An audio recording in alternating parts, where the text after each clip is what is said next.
India is set to have recovered economically to some extent in the month of September. But is that recovery stable? Are we seeing a K-shaped recovery, a W-shaped recovery, or can we hope for a V-shaped recovery?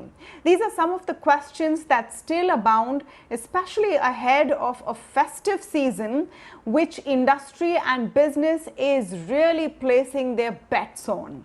But in the long term, is India on the trajectory of a recovery, or do we have a long way to go? The signals are mixed. Recently, an IMF report also talked about India recovering to about 8% growth in the next year, but increased the extent by which we would contract this year, their own estimates, to about 10-odd%. Even more alarmingly, the IMF predicted that Bangladesh would grow on per capita GDP basis and outpace India by 2021. So what is the clear picture that is really emerging at this point? We have consistently been speaking with some of the brightest minds who follow the economy, and today I'm very pleased to welcome on the show Mr. Kaushik Basu. He's former Chief Economic Advisor and former World Bank Chief Economist as well. Mr. Basu, thank you so much for speaking with ET Now. Let me begin with your take on the September recovery that has given all of us here a lot of hope. We're seeing better auto sales. Companies that we speak to are reporting better corporate results. A lot of the major companies say that they're close to 90 to 80% of their pre-COVID levels in terms of sales and demand, etc. Have we turned the corner, and is the worst behind us in your view? Tamanna, thank you very much. I do think India has turned the corner. And thank goodness for that, because the corner is happening at such a low that we have never seen this kind of a low in independent India, a growth rate of minus 23.9%. Let me round it up favorably. Minus 23% put India as the second slowest growing economy in that quarter.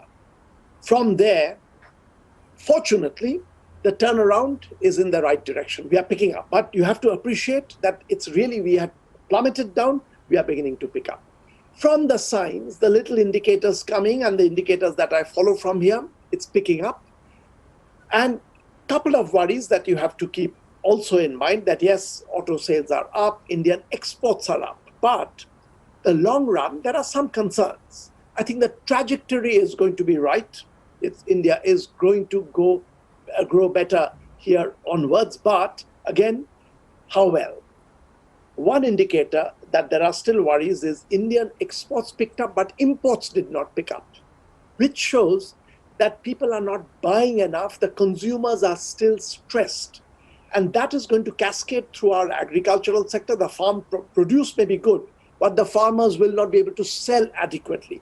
So there are lots of worries still. And all I'll say about the turnaround is we are turning around from the absolute bottom, a kind of bottom we have not seen, excepting in colonial times. So thank goodness we are turning around. But yes, a lot will depend on how the long run goes from here.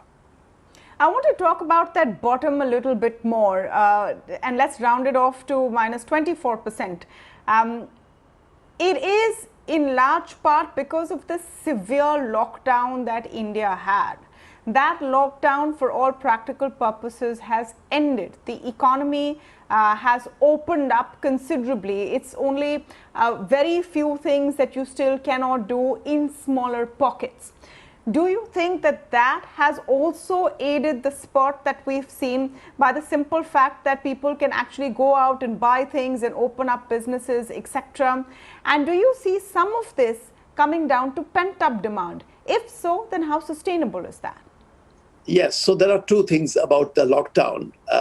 It is true that this great plunge that took place, it happened because of the lockdown. But one thing that we have to understand, and we are not understanding that enough from when I read what I read about India and hear about India, is that the lockdown actually, we are describing it as the strictest lockdown in the world. And some international observers have called it that. But 95% of the population, if you look at it, was the strictest lockdown. But some 5% of the population, maybe 3, maybe 2, but estimates are over 20 million people were moving around in a way that does not happen in normal times. So it was the absolute opposite of lockdown. So on some dimensions, India's was one of the weakest lockdowns, and this comes out on the data. The COVID data is fascinating. We keep comparing with India, with United States, with UK, and India does very well. But entire Asia, entire Africa does very well. In fact, if you take Asia, South Asia and East Asia, India with its roughly 85 people dying per million who have died, India is the worst performer. So something about the lockdown was wrong. And the lockdown, what was wrong is that part of the population was not locked down at all. It was the opposite. They were sprinkling the COVID. And no wonder India's performance is the worst, bottom of the chart in all these countries. We can compare to United States, but Bangladesh can compare to United States, Nepal can compare to United States, Thailand, everyone can compare to United States in Asia and say we are doing very well. Point is, within this region, where for climatic reasons, for reasons of previous germs, Indians and South Asians and Africans have done better, we have done the worst. And that is because the lockdown was very, very poorly managed. Now, that's the short run. Hopefully, despite that, mistakes have taken place, mistakes occur. Couple of good things are happening in India. I stand with the small group that believes that some of the regulations, like the labor law changes, are moves in the correct direction. So I have some hope from some of the changes that are being put in. But Tamanna, here comes the long run, and this has to be kept in mind. The growth slowdown that we saw, the plummeting because of the lockdown, that happened today. But over the last 5 years, India's had a very strange growth experience. From 2016, every year's growth is less than the previous year's growth. So true, we've reached the rock bottom because of the pandemic, but over the last 5 years, we are going down the step well. So there is a longer dimension to this from which we have to climb out of that. And I personally believe that some right policies are being made, economic policies. But one thing, and I would urge the people in power, India has so much talent, even among ministers. I mean, I can see some really talented people, many of them I knew. But you're not seeing the effect of their work. And one of the reasons, I think, is India has become so divisive. People do not feel a collective togetherness about India. And this you can see, I mean, look at Uttar Pradesh, what's happening. It's divisive on caste, on religion. And that's having a toll on an economic indicator. Trust. Trust translates into investment. Investment translates into growth. And those indicators, India is doing badly. And that's over the last 5 years. That needs to be corrected. And India was a country that allowed for space for people to bring up contrarian opinion. I think this policy of the government is right. That policy is wrong. You can't say that anymore. As soon as you say one thing is wrong, people pounce on you. If you blanket out debate of this kind, you can't discuss what's going wrong. And we cannot escape from the fact that even after we get out of this year's growth, IMF is forecasting roughly minus 10% for the year, which is the worst recorded growth in India. In independent India, certainly it's never happened. We need to get out of this. Some people are predicting even worse. Subramaniam Swamy, I saw, is predicting a growth of minus 15%. I personally don't think it'll be that bad, but growth is very low, and you need policies here onwards to pick up. And the policies are partly economic policies, partly that of people must feel together, which they are not. The divisiveness of caste and religion is harming India. Mr. Basu, the divisiveness and the lack of trust that you talk about, do you see that translating into actually hampering economic growth? That's an interesting connection that you draw. Can you elaborate on that? Yes, I can. Now, this is, in economics, there are lots of sort of open questions. India's big puzzle is not what happened just now. We can see the lockdown was very badly organized and we paid the price of that, but we'll get out of that. But what is happening over the last 5 years, each year's growth being less than the previous, is a puzzle. And I can't solve the puzzle by just looking at economic policies. Nirmala Sitharaman is quite a talented person. The Ministry of Finance has made mistakes. Hardeep Singh Puri, there are people in government actually who have taken good decisions, but the fallout you're not seeing. What is the reason for that? And I do believe that trust which people have written about, from Francis Fukuyama to contemporary writers to laboratory tests. A society does well when there is trust among one another. Then people begin to invest. There are actually lab tests showing investment and trust the relationship. That, I think, is what is getting fractured. The connection between politics and society and economics is not something on which you can produce hard data and say this is the root. Nevertheless, we can't blind ourselves to that because something mysterious is happening. India was among the world's 3 or 4 fastest growing economies. From that to be in the bottom, I mean, this year we are going to be in the bottom 10% of 10 economies in the world, bottom 10 economies in the world, which is a surprising turnaround. And you have to look for causes which go beyond economic policies, because on economic policies, there are several good policies have been made.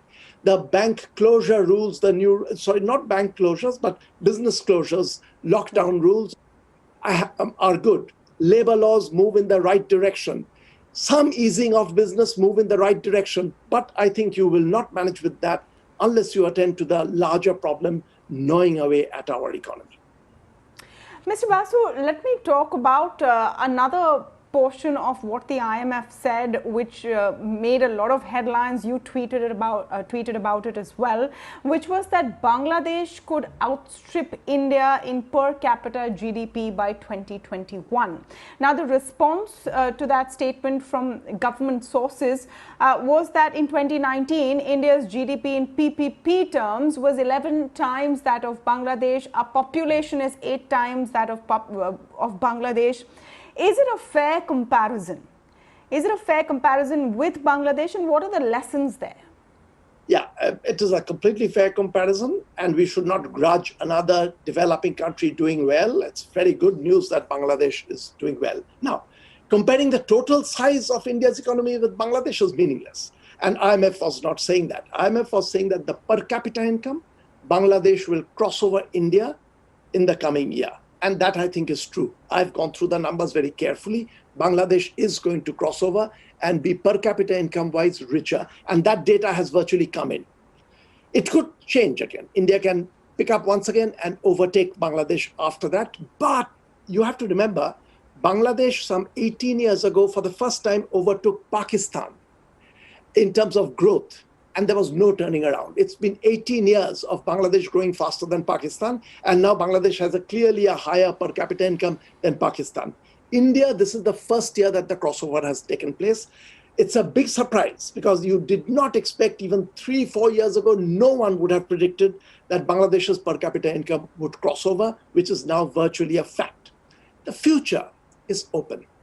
India has fundamental strengths which are rare. I feel the sectors in India which are strong are the sectors which are going to cause the global boom next round.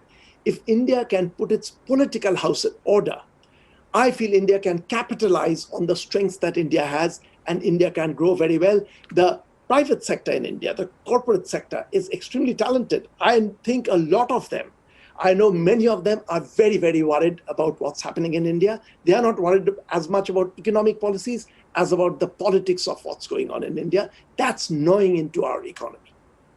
What about economic policy? Because that is, one thing that can happen pretty quickly. Another fiscal stimulus is being demanded and, actually looked forward to. It's not been ruled out. Some tinkering has happened here and there in terms of encouraging government employees to go out and spend this festive season, etc. But what do you think should really come in? Do you think that there is space for a big spend from the Indian government to push us forward faster towards a recovery? The last round of stimulus of a week ago, I think, was a set of good policies announced over there, so move in the right direction. But I believe you need even more fiscal stimulus, and a fiscal stimulus that is directed at the poorest segments of India. Actually, the poorest segments of India is suffering in a very big way. When you get a growth rate of minus 24%, it's devastating for a country, which has happened in India, as I pointed out, second slowest growing country in the world in that quarter.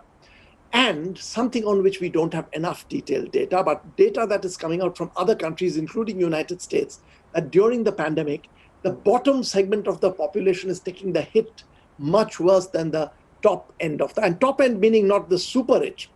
As long as you're in the top half of the country, you're not doing badly. But if you're in the bottom half, you're doing very badly. If that is happening in India, and we don't have enough data on that, given that we have a mass of still very poor people, it's devastating what's happening to India's poor. We know that for the migrant population, it's a very bad situation. I keep in touch with people who are, a lot of whom are grassroots workers. I've been in some contact with Ela Bhatt about migrants. It is a very, very painful situation for them. So the stimulus needs to be directed at the poorest segments, and much more stimulus, much more quickly. That will have to be folded back. You can't keep a stimulus going for too long. But right now, there's need for a very quick stimulus, bigger stimulus, with a plan that within a year will begin to fold that back. Absolutely. Well, we'll hope and wait and see that the kind of optimism and recovery we've seen in September persists. Consumers come back, especially during the festive season, and meanwhile keep a very close watch on India's economic recovery. Thank you so much, Mr. Basu, for speaking with us.